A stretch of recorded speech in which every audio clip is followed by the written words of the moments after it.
Hey, what's up, everybody? Championship Leadership Podcast today, and we got Sean Crane, Sean Crane with us here today from Santa Barbara, California.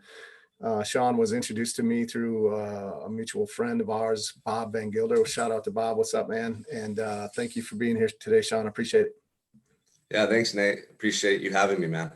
Yeah, absolutely. So. We definitely want to get into you and your story and what you got going on and what you've been up to. You definitely have an incredible story. But first things first, I always like to ask this question. First, championship leadership is the name of the podcast. So, what comes to mind for you, or what does championship leadership mean to you when you hear that? Yeah, no, I love that question. I mean, I think in any position of leadership, it's really important that whoever it is that right is the leader, whether it's in business, home life, in your family, if you're working with clients and your coaches, embodying the person that you are proclaiming, right, that you are. So showing whoever it is that you're leading and guiding through your actions daily, consistently, what it takes to be at that higher level. I think that's really important. Yeah, absolutely. I love that. And I love, I don't know exactly how many episodes we are at yet, but we're close to 250, and it's always been interesting to hear all the different ways that people slice championship leadership and what it means to them. So yeah, I can't agree more with that. Why don't you tell us a little bit about yourself and your backstory and kind of how that's taken you to where you are today and what you're up to today? Yeah. I mean, so, I got a pretty unique story and life experience thus far. I mean, I'm only 32, but growing up here in Santa Barbara, it's beautiful. Loving sports, being at the beach, surfing, and just, when you talk about like leadership and stuff like that, always being in a competitive atmosphere. I love that. I thrived in it as a kid. But, at the age of 14, a lot of stuff happened in my home life. My dad went to prison. My mom and my dad were both drug and alcohol addicts, and their addictions got the best of them, so to speak. So I went down a really negative path. I stopped playing sports. I stopped being the person in my heart I felt like I truly was. I wasn't competing. I didn't want to be seen, man. I was ashamed and I was broken inside. So this led me down, a really negative path in my adolescence, and it wound me up in prison at the age of 23. So I went to prison at 23 for a crime I didn't commit, right? Which is, very intense. The experience was surreal. It was like being in a nightmare that you don't wake up from, knowing that you're going to prison for something you didn't even do. And at first they were going to give me, decades in prison. And I ended up serving 5.5 years. But what happened was that was the best experience of my life by far, because I was up against this massive challenge and I had to dig deep within and really rediscover and connect with who I truly am, and I feel like I was able to tap back into that energy, that passion, from childhood that had been lost, that had been numbed out by my own alcohol and drug abuse over the years. So in prison, my entire life transformed. I stopped making excuses about who I wanted to be. I stopped talking about things, but not following through with action. Like everything was just turned upside down. And so I went through that experience. I was able to educate myself, get college degrees. I was able to work with inmates in prison in the drug and alcohol programs. Now I have 8 years of sobriety, and in there is when I discovered how I could impact others. I found my calling, so to speak, my passion, and that was working with others, young men who feel lost, who just know that there's more for them, but they're not living up to that potential. And so coming home, I've been able to do that, to reach people, to start my own coaching program and to connect with those men, those individuals who need guidance. Yeah. Wow. Well, I got a lot of questions. So what, you said you went to prison for something that you didn't do. What happened there? Yeah. So, I mean, it's like something straight out of a movie, man. I was at a party. I was at a party, just a house party in a nice part of Santa Barbara, tons of people there. I didn't really know anyone. I went there with one friend and we met a couple people that we had known from like mutual acquaintances there. We weren't friends with them. We didn't really talk much. But at that party, there was no one else we knew. So we were hanging out. Well, those guys got into an altercation with some other guys at the party, right? So we're all kind of talking, seeing what's going on. It dies down. but then it picks back up again later as we're leaving. I'm leaving, I'm getting ready to go somewhere else and just be, gone from there. And these guys follow us all out. So a fight breaks out on the front lawn, and this happens a lot, Nate. I don't know if, growing I've been up a or, part of that. right? Yeah. Yeah, all the time. So for me, it wasn't anything uncommon. Usually at the end of the night, there's a couple drunk guys or people who have past altercations and they end up wrestling around, fighting a little bit. It's not like a really big deal. I mean, obviously it's not something you want to be doing, but I didn't think anything of it. So the fight breaks out and I get involved. I get tackled. I thought I was getting jumped by those other groups of guys, the guys that really started the altercation. I didn't know what was going on. So I ended up bear hugging this guy and getting tackled to the ground. And I think, okay, him and his friends, for some reason, zeroed in on me and they're going to start kicking me. I'm going to get jumped. But nothing happened. And I just got this person on me and I'm trying to get them off and I couldn't. So finally, I'm laying on my back like this and I roll over and I hit the guy twice. I punched him, kind of glancing hit punches as I'm getting up because I think, okay, he's going to start swinging on me. He's going to try to take me out. But he didn't get up. He didn't get up after that. And I was pretty surprised. I didn't hit him really hard. And I started walking towards the street where my friend who I went to the party with, the only person I really knew, he's yelling at me, Sean, let's go, let's go. And it's pandemonium. There's people running everywhere. It's pretty chaotic. And I get to the street under the lamp, the street light, and I'm covered in blood, man. I mean, just like drenched in blood. And it was so surreal. I couldn't believe what was happening. I mean, I just see blood dripping off of me. And I was pretty scared and shocked. I didn't know what happened. So we end up leaving. He's running up the street telling me, let's go. We get around the corner and we go into a laundromat. He's like waving me and he throws me a shirt that he just pulled out of the dryer. And he's like, put this on, man. You're covered in blood. You can't walk around like that. So I do. We end up just leaving and going back to his place, trying to make sense of what happened. As the cops are rushing to the scene, we're like just walking down the street and everyone's fleeing.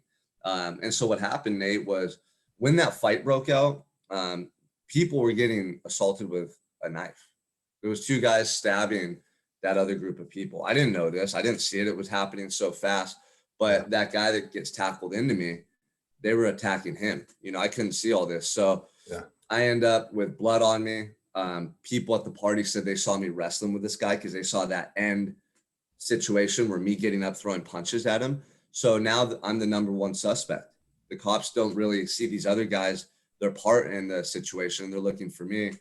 And I thought maybe they were just going to detain me and try to get information out of me, kind of build their case. I had no idea that they were looking at me as the main suspect. So they arrested me the next day and they charged me with attempted murder. And my whole world was just completely turned upside down at that moment. So attempted murder. So did the guy live? Yeah, but I mean, barely, man. It was so bad. The first day I went to court, I was just in shock, like disbelief. And I remember the photographers are there for the news press. It's a big deal, and my lawyer comes up to me and the first thing that she says is, Sean, they're talking about amending your charges today to homicide. The victim's brain dead. He was in a coma and that's how close he came to passing. Wow. And, by the grace of God, he survived, man. He made a full recovery and it's a miracle. He was that close to passing. Yeah. Are you a man of faith? Yes, sir. Okay. For how long? Well, so when I went in jail, I had some, very surreal experiences growing up. My family had a little background in, with faith, but nothing to the point where we go to church and nothing that we would talk about often. So really my own beliefs and through that experience, realizing there's so much more than just these moments and what I had perceived up to that point, Yeah. Yeah.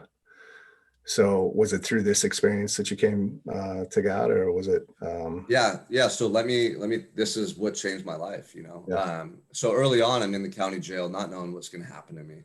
I was coming off all the drugs and alcohol. I was just going through it. My body was just really hurting.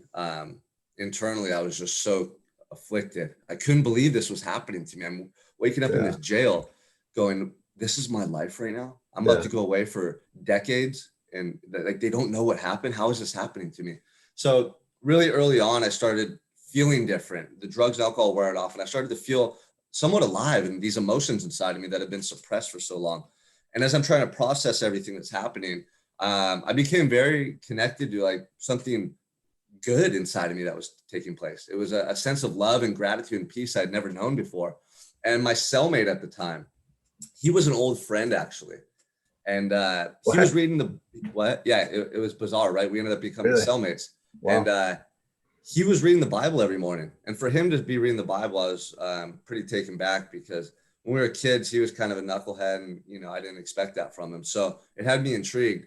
And we would read it a little bit here and there in the mornings. And then, you know, I was just kind of processing everything like, okay, I remember months before that, someone had said the word God. I was out somewhere and I looked at them. I said, there's no God. Like, this is how just disconnected I was, right? I said, there's no God. And that's what I felt in my heart. But here I'm in the county jail facing all this time. And I'll never forget one night, I'm sitting there by myself and late at night, the lights would be dimmed. And I remember my mind would just race and I would have these visions. And I was going through this really like this metamorphosis, this internal transformation of realizing I neglected my whole life and I had wasted it away. And now I don't know what the future holds for me. And there was something taking place within me. And I'll never forget the words came out of my mouth before I could even think about it. I said, there is a God, isn't there? And it wasn't a question. It was a statement, man. And I Yeah. had this radiant energy just flood my body in that moment. And my life changed entirely from that moment on. I mean, I went through my whole prison experience, never feeling alone, never feeling lost or hopeless.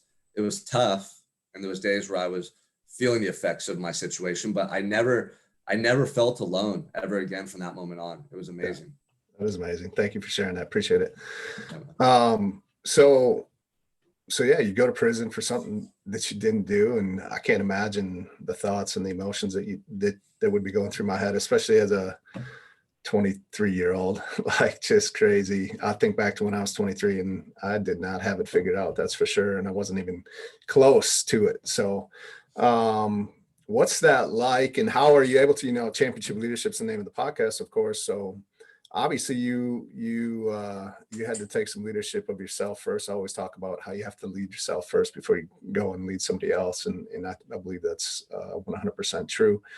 So what was that journey? Because I can't imagine it was overnight, or maybe it was, but what was coming into prison, the shock of that, figuring it out, coming into some form of a routine, I would imagine, and then the journey from there to where you are today. Just what was that process like for you to get where it is that you are today? Because I know I just have a friend that just came out of prison for right around 2 years. He talked to me a bit about his experience.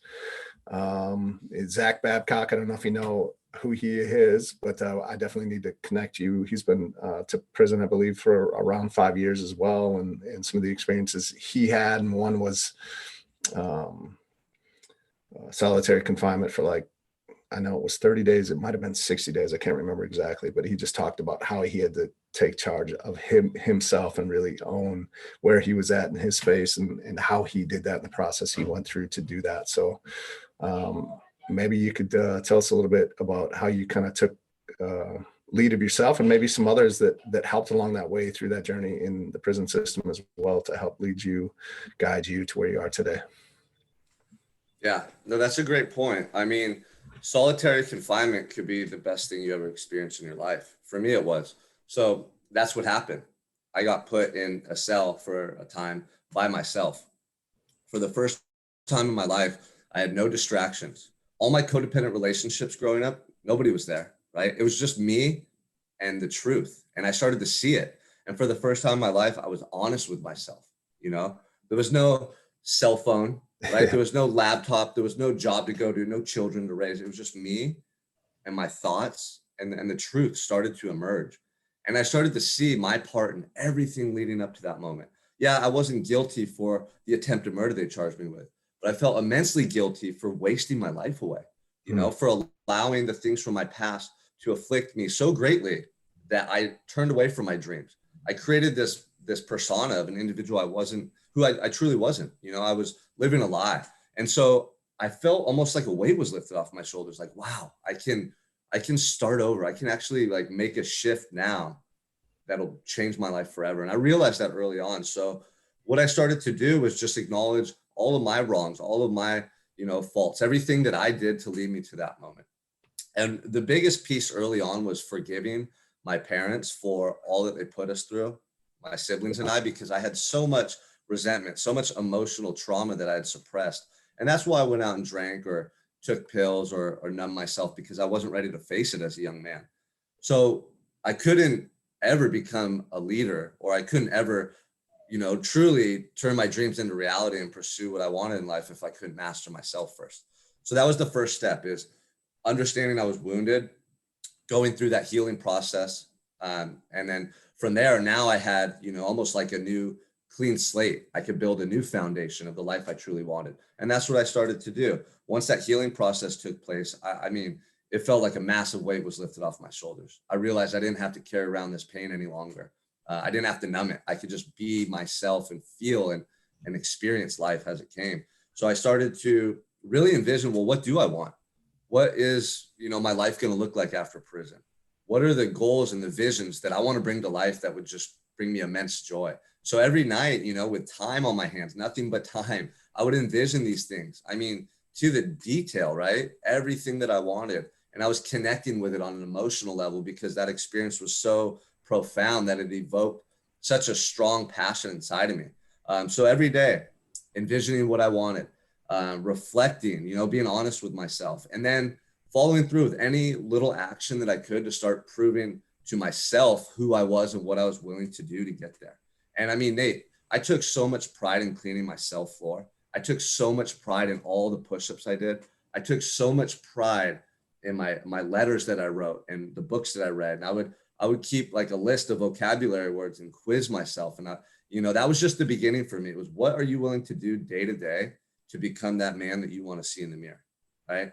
And Yeah. I had to embody that person 100%. It couldn't be a little bit. It had to be all or nothing, right? Because I saw what my inferior actions and lifestyle had led to. It was me in a cell by myself, alone, broken. So I couldn't do that ever again. I couldn't even entertain that individual, let alone follow through with action. So a couple things happened. I made a deep and internal commitment to myself. I would never touch drugs or alcohol ever again. That was 8 years ago. I have 8 years of sobriety. Number two was that I would just give my all every day to everything that I did. I mean, everything, 100%. And I think you hear people say that out here, but I mean, I took it to another level. And I get this question a lot, like, Sean, how could you do that in prison? What could you do, right? It's not always about the action as much as it is your intention and the way you do it. So for me, cleaning the floor and doing push-ups and looking up words in the dictionary was just as important as coming out here and coaching people and doing an Ironman and writing a book. Like, those things sound really cool and big and awesome accomplishments.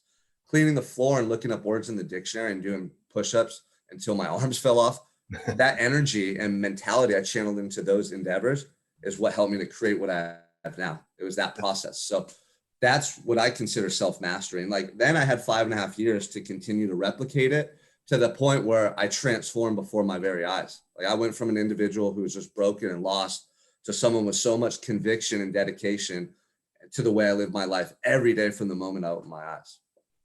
Yeah. Yeah. It's interesting to hear you say how you took pride to, even in like cleaning the floor of your cell, right? Because that was one of the things that Zach had mentioned, where he just like, he took extreme pride and ownership of his cell. And like, he would take the rags they would give him and he'd tear them into pieces. And he would just every inch of that cell he cleaned and just took extreme pride in it as well. So probably not a surprise there in why that would happen or why you would do that.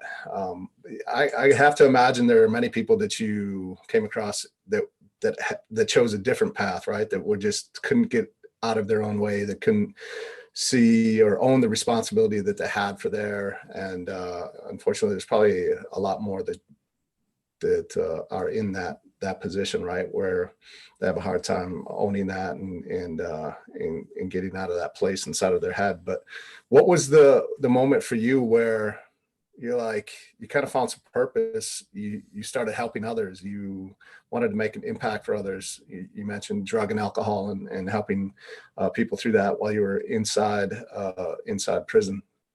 when did that come from, or where did that come from? And obviously that's what you continue to want and choose to do today as well, is to make an impact on others. So do you remember, was there a moment for you that was like, man, this is what I want to do, or how did that happen?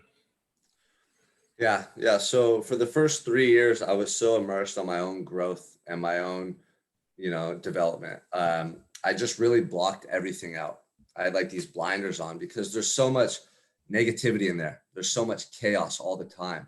And I just knew that if I wanted to have a chance to be successful and live a good life, I had a lot of work to do on myself. I mean, I had to do this stuff repetitively for years until it became ingrained into me and who I was. So I did that. I really just put my blinders on. I didn't interact with too many people more than I had to. And I was just focused on, my health and fitness, my education. I was getting college degrees, everything that I could do to better myself every day. So about 3 years in, I started getting enrolled in these drug and alcohol programs, and guys would just naturally gravitate towards me. They'd see the way I worked out and I was in good shape, and they wanted to work out with me. That's usually how it would start.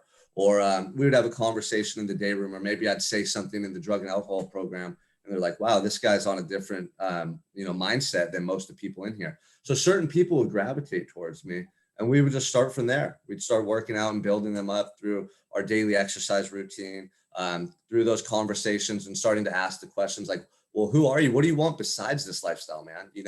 And it just took off from there, to the point where then I had a pretty big group of guys I would be mentoring at any given time. And I think they just saw my consistency in the way I was living.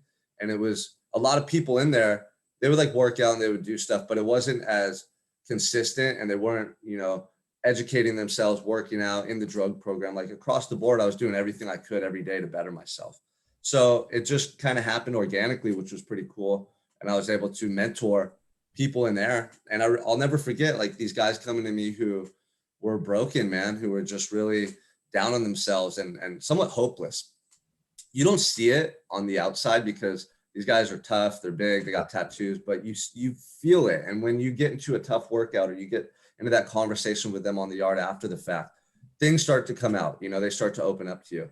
And then seeing them change, seeing them maybe lose some weight or get in shape and start to feel confident with the way they look. And now that seed's planted. Oh man, if I work hard at something, I could do it, and you see that mentality start to shift. Some of those guys went on to take college courses with me, or some of them, started talking in the program about how they wanted to be sober and live a better life. And this is stuff that people don't do in there. No one opens up and shares about that, right? You don't want to be vulnerable, or you got to put on that mask. Right. So in that moment, I realized, wow, if I could impact these guys in here who have such a tunnel vision, narrow way of thinking and living, and get them to see the possibilities and potential for their life, I know that my experience in this story and my message can impact people's lives out there who are living carelessly like I once did. And that's when I knew definitively that was my purpose, man, and what I wanted to do when I came home. Yeah, very cool, man. What who are some people that have impacted your life, championship leaders, coaches, mentors, and what is it about them? Like, what are some of the characteristics that really have stood out to you, that maybe even, you take and model as a leader in yourself? Yeah, I mean, the main person I think of when you bring that up is my Uncle Mike. He was always there for me my whole life. He lived with us when my parents left and I went through all that stuff at a young age. He was always there. He lived with us, and he tried his hardest to get through to me, but I was just so lost and far gone. But the characteristics, the things that he instilled into me early on in life, they came back. When I reconnected with myself, they came back. And so when I think of him, I think of he always believed in me. He always believed in me no matter what. And he would make sure that I felt that and that he articulated it. Because, one of the strongest things that we can come across in life is belief in self.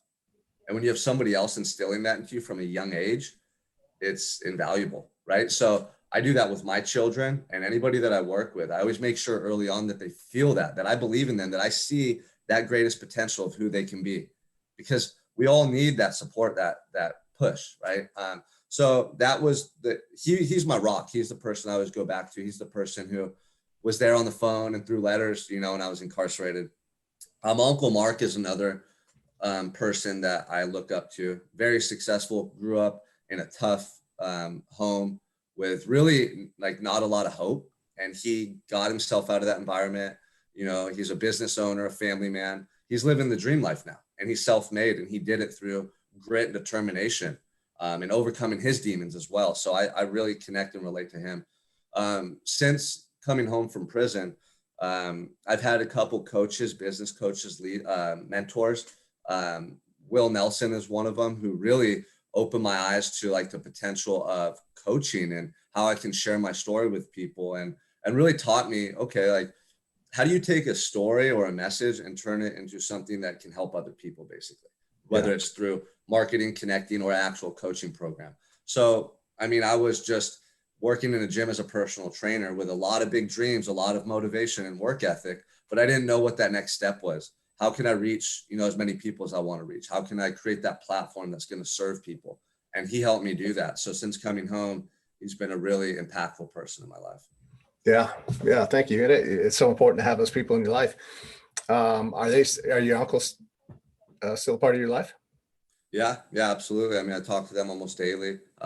It's been one of the biggest reasons, well, not one of the biggest reasons, but one of the most gratifying things that I was able to do was come home and show my Uncle Mike that kid that he remembered, right? Because he would always tell me, like, this isn't who you are, Sean.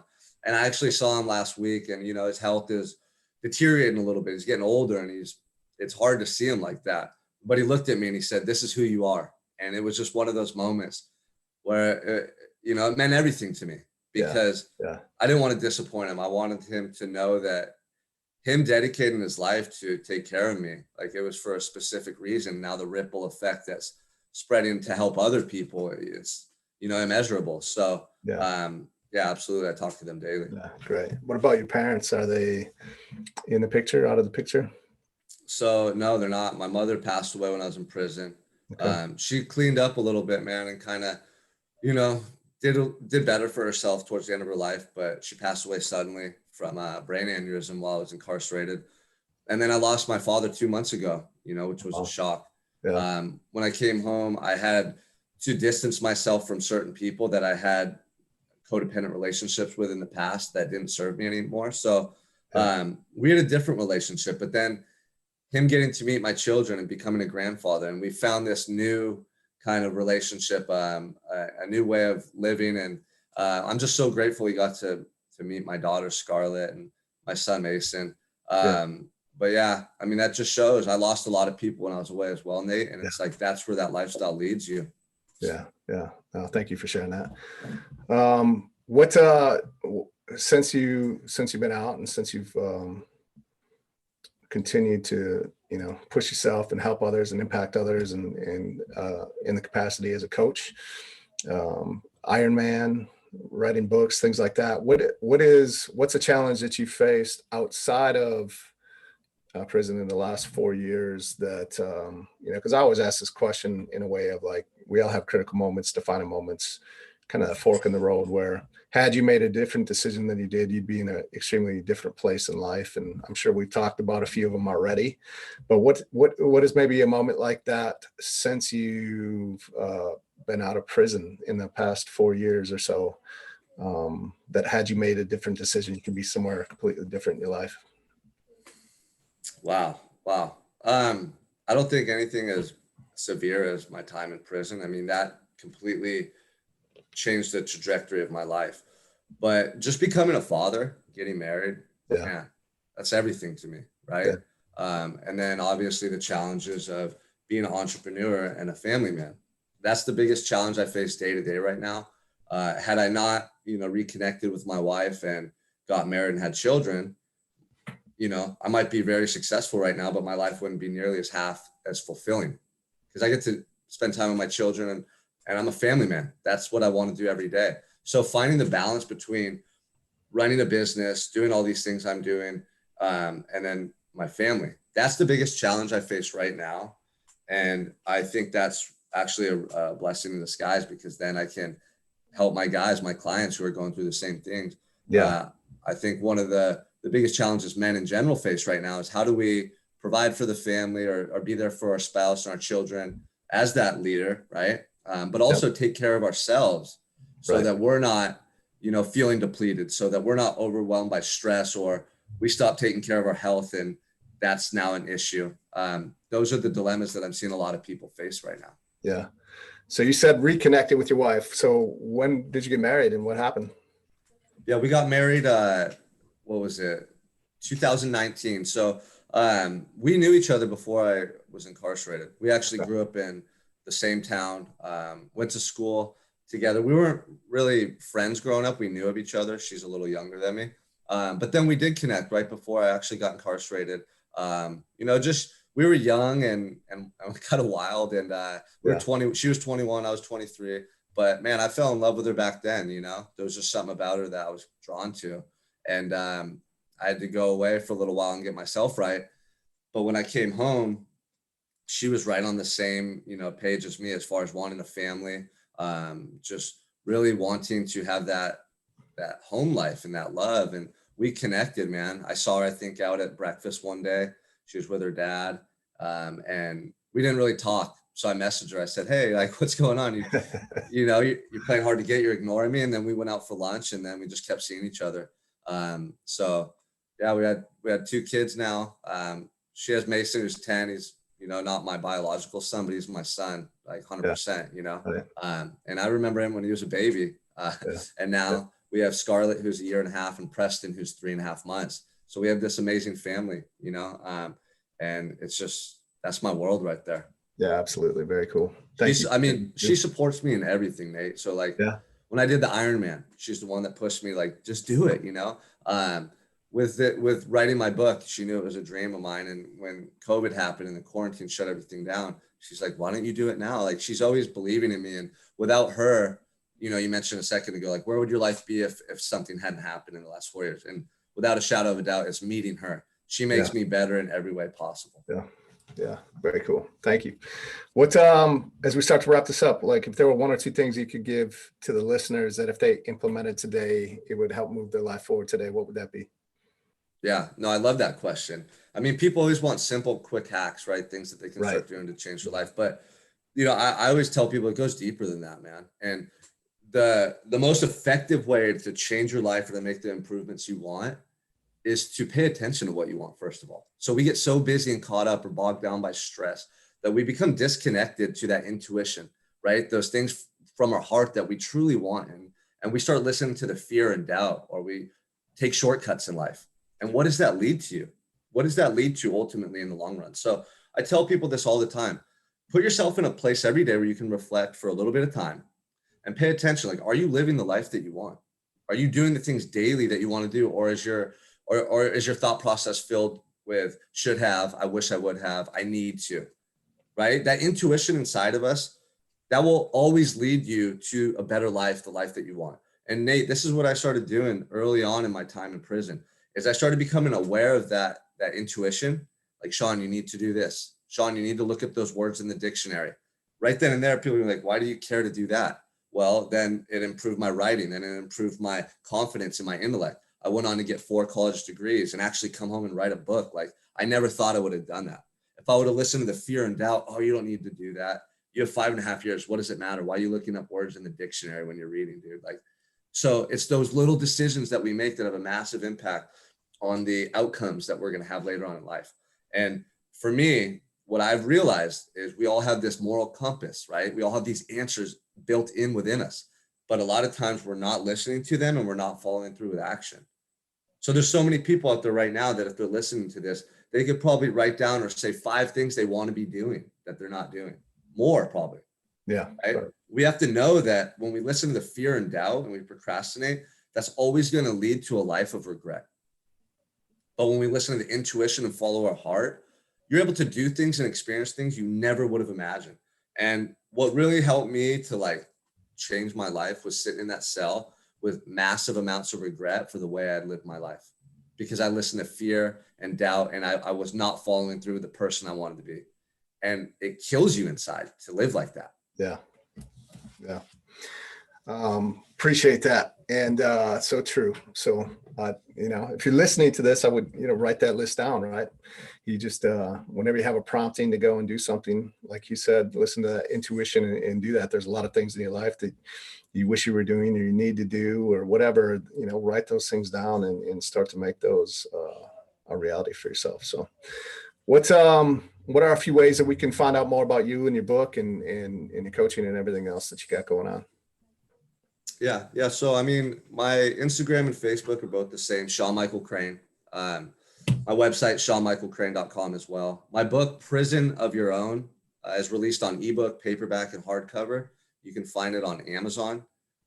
So if anyone's going through a tough time, especially with COVID and all this adversity we've been facing, I feel like it's a timely message because it talks about how I went through 5.5 years of prison, but instead of looking at that situation that's happening to me and all the negatives, I was able to shift my mentality and my mindset to it happening for me. And it's given me an opportunity to do all these things I otherwise wouldn't have. And it changed the way I'm living my life going forward. And I think that people have that opportunity right now. So, you know, if I can go from a drug addict with no hope, no direction in life to 5.5 years in prison and changing my life in prison, you know, anybody that's listening to this or anybody right now can make a choice to change their lives for the better as well. Yeah, absolutely. So I appreciate you, Sean, taking some time to be here today and to share your story and help a few people along the way that might be listening that your story resonates with. So thank you so much. Yeah, thank you for having me, Nate. I really appreciate it, man.